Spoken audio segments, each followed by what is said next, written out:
never works quite as one plans it. So, but the great thing about filmmaking is you can cut out the embarrassing moments in the editing room. And so off we went. And of course, we'd finished a month's shooting in London, which was half the shoot. And we were heading off to Canada, and unfortunately Heath didn't arrive in Canada.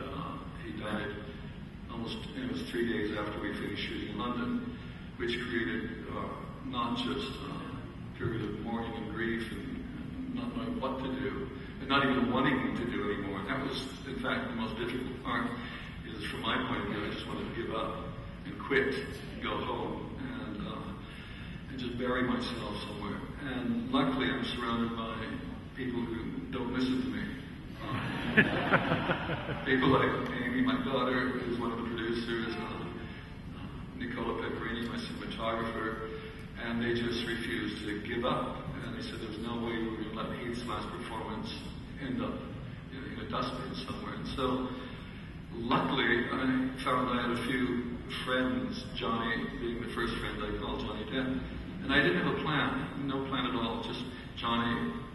He was a friend of Heath's, we commiserated, and he says, I'm there for whatever you want to do. And that actually saved the film, because in these ventures, of course, there's millions of dollars at stake, and banks and people are frightened of losing their money, so here was a chance, because nobody has ever done what we, our little group, managed to pull off.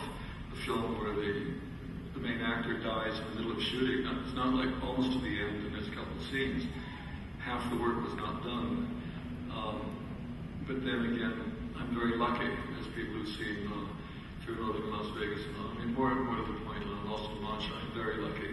And we had the mirror in the film, this magic mirror. So once we've made the decision that when you go through the mirror, you become possibly somebody else's imagination, and therefore your face can change. We have the solution.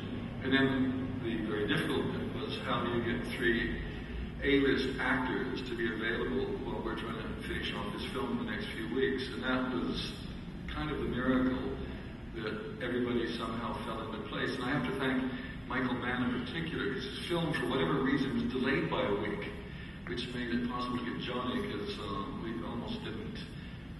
And then we got through the film. But shooting it was interesting because none of us knew whether this idea was going to work.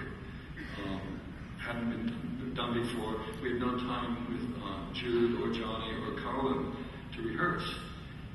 And I think that's where they were extraordinary, because an actor unrehearsed just leaping in is a very brave or foolish person, I'm not sure which.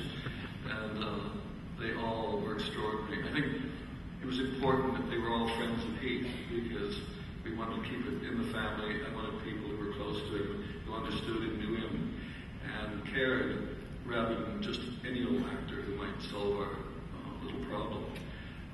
And I remember Colin saying that he was doing his part, that at times he felt he was channeling Heath. So there was a point when I wanted to give Heath co-directing credit, because I thought he was doing it even beyond the grave. He was insisting we do certain things in certain ways. There was no way out. He created problems that you just were unsolvable, which meant you had to find new solutions, which I thought, my God, the guy is forcing me to do things that I wouldn't have done. And that's how it went. I don't know, I think that's enough of me blathering on. So let me show you another clip. Again, you may have seen it, but it's Parnassus. It's Christopher Plummer, Dr. Parnassus, and his daughter, Valentina, Lily Cole. And it's just a little scene that brings Tom Waits into the mix. So if I do that, magically, you will see it. Close your eyes, pretend it's all going on right now. I can do the sound effects.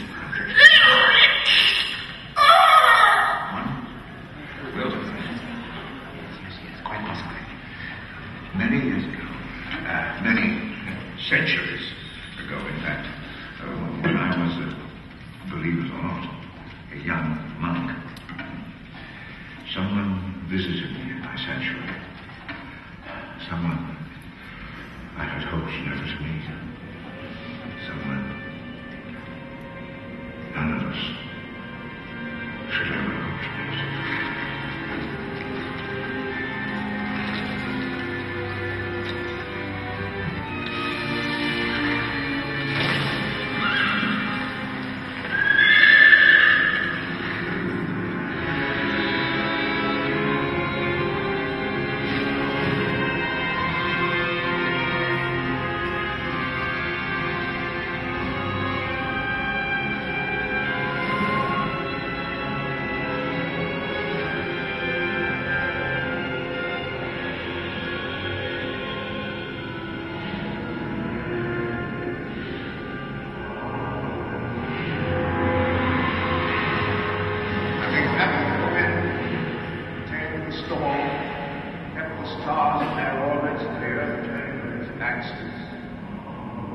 chief steward lying down taking rest.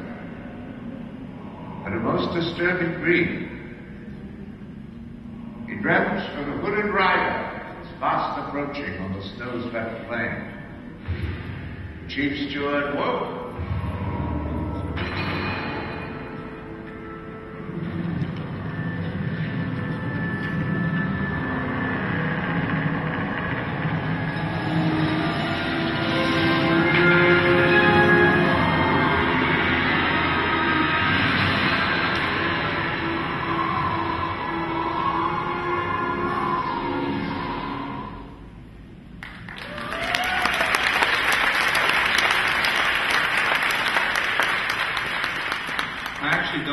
Showing you these things because it gives away the surprise when you actually see it in the cinema. But luckily, these screens are tiny, so you won't experience it until you really see it on a big screen.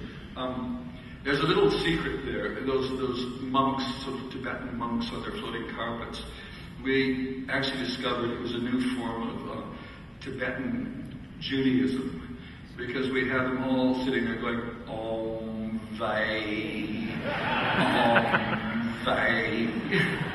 So we invented a new religion. That's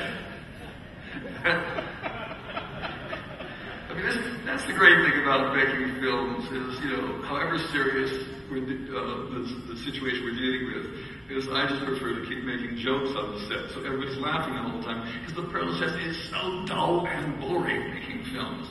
So that if we can't entertain ourselves, it's not worth doing. It's also why I'm very careful about who I choose to work with, because it's got to be good company. We're on this long trek up this ridiculous mountain, and you need good company on those kinds of things. Anyway, that shows you a little bit about Parnassus. Now, Parnassus claims to be thousands of years old. I was never sure when we were making the movie whether he really was, or whether he was just a traveling con man, and the whole thing was a lie. I'll leave that up to you when you see the film to see to decide which it was. Let me throw in another one quickly. You've seen a little bit of this in the trailer. We'll show a bit more. It's a moment when the theater has had a catastrophe, and Tony, the character that Heath plays, has come up with a new version of the show to appeal to a different, higher class of audience. So that's what this next one is going to be. Finger.